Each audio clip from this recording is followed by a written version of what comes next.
पुढील प्रश्न आहे 52 पत्त्याच्या कॅटमधून कोणताही एक कार्ड काढल्यास चौकट पान मिळेल याची संभाव्यता किती?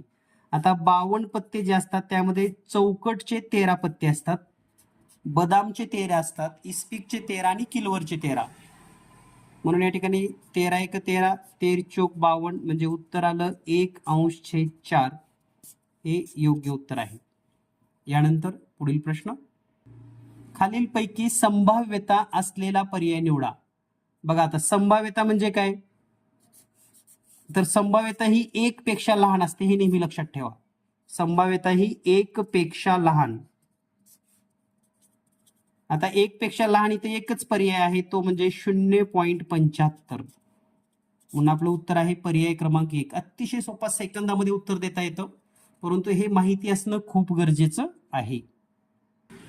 यानंतर 10वा प्रश्न आहे 3 फासे म्हणजे 3 लुडो जे आपण बघतोय, तर 3 फासे जर टाकले तर नमुना अवकाश काय मिळेल? तर फास्यावर 6 रिझल्ट असतात आणि त्याचा घन करावा लागतो, म्हणजेच 216. 3 आहेत म्हणून घन, 2 असल्या तर वर्ग, या पद्धतीनं.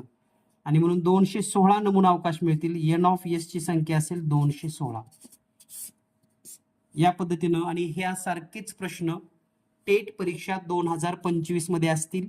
हा घटक सर्वांसाठी नाविन्यपूर्ण आहे म्हणून आपण आवर्जून यावरचे 10 प्रश्न सोडवून दिलेत. अधिक माहितीसाठी तुम्ही जीनियस मॅथवरील व्हिडिओ पाहू शकतात. त्याचबरोबर संपूर्ण अभ्यासक्रमाचे विश्लेषण पण तुम्हाला चॅनलवर पाहायला मिळेल. भेटूया लवकरच नवीन ट्रिकसह. धन्यवाद.